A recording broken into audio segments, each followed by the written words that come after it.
Hello friends, welcome to Sunday class.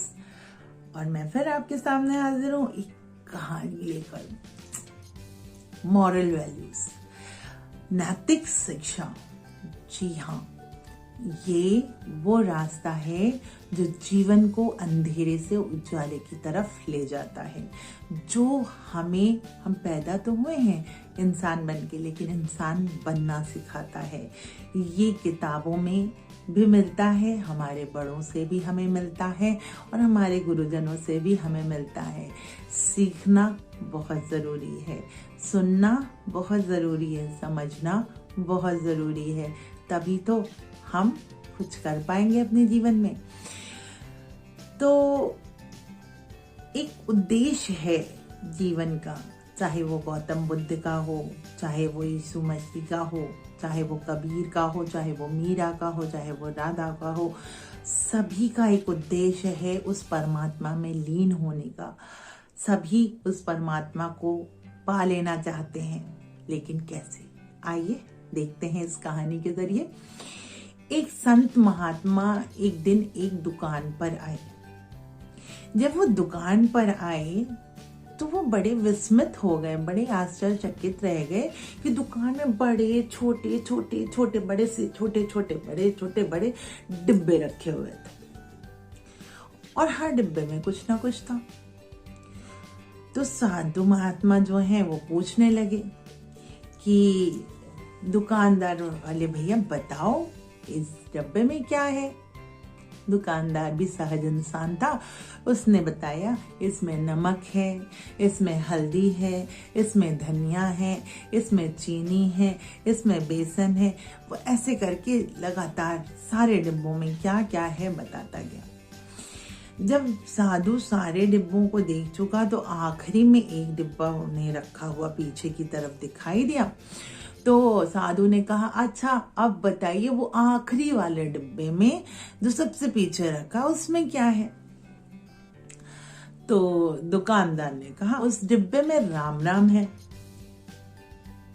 तो साधु हंसने लगे, कहते राम राम? मैंने तो कभी राम राम नाम की किसी चीज को नहीं सुना। ऐसी कौन सी चीज होती है राम राम नाम की कोई चीज जो डिब्बे में रखी जाती है? तो दुकानदार मुस्कुराते हुए बोला कि महात्मा जी वो डिब्बा खाली है और इसीलिए हम उसमें राम राम रखते हैं।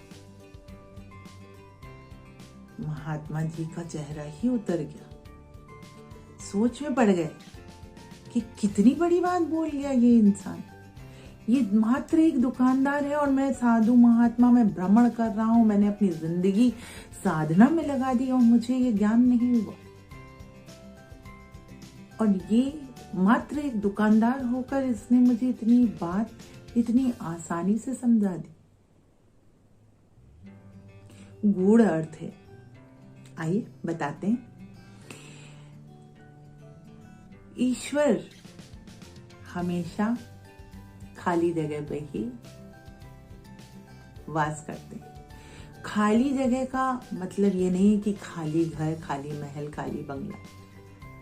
खाली आत्मा, जहां पर द्वेष नहीं है, छल नहीं है, छद्म नहीं है, ईर्ष्या नहीं है, जलन नहीं है, द्वेष नहीं है, इच्छा नहीं है, एकदम अबोध हृदय है, खाली हृदय है।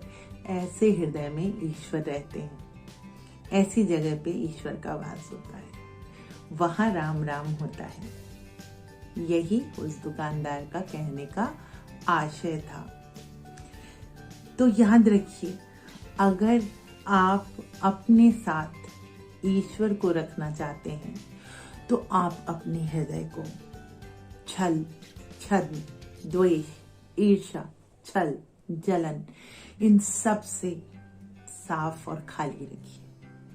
तो ईश्वर खुद ब खुद आपके हृदय में आकर वास करने लगेंगे। ये शरीर एक मंदिर है और इसमें ईश्वर का वास होता है, लेकिन कब? जब ये खाली होता है। खाली मतलब शांत होता है, किसी के लिए इसमें द्वेष भाव, जलन भाव, ईर्ष्या, छल कपट नहीं होता, तब इस शरीर में ईश्वर का वास होता है। उम्मीद करती हूँ कि आप समझ गए होंगे कि आपको क्या करना है। मैंने तो ये रास्ता अपनाना शुरू कर दिया है, आप भी अपनाइए और ईश्वर का साथ पाइए, क्योंकि उससे बड़ी चीज अगर प्रेम करना है तो ईश्वर से कीजिए, अगर कुछ पाना है तो उसको पाइए जिससे जीवन तरता है। जीवन का आदि अनंत वही है जिसने हमें इस धरती पे भेजा है। उसका साथ पकड़कर अगर आप कर्म करते जाएंगे तो कभी भी हार नहीं मिलेगी, हमेशा विजयी रहेंगे। इसी उम्मीद के साथ आपसे विदा लेती हूँ कि आपको कहानी अच्छी लगी होगी और आप मेरे चैनल को लाइक शेयर सब्सक्राइब ज़रूर करेंगे और कमेंट करना तो बिल्कुल भी नहीं भूलेंगे। फिर मिलते हैं next Sunday with a new story. Till then, bye bye, take care.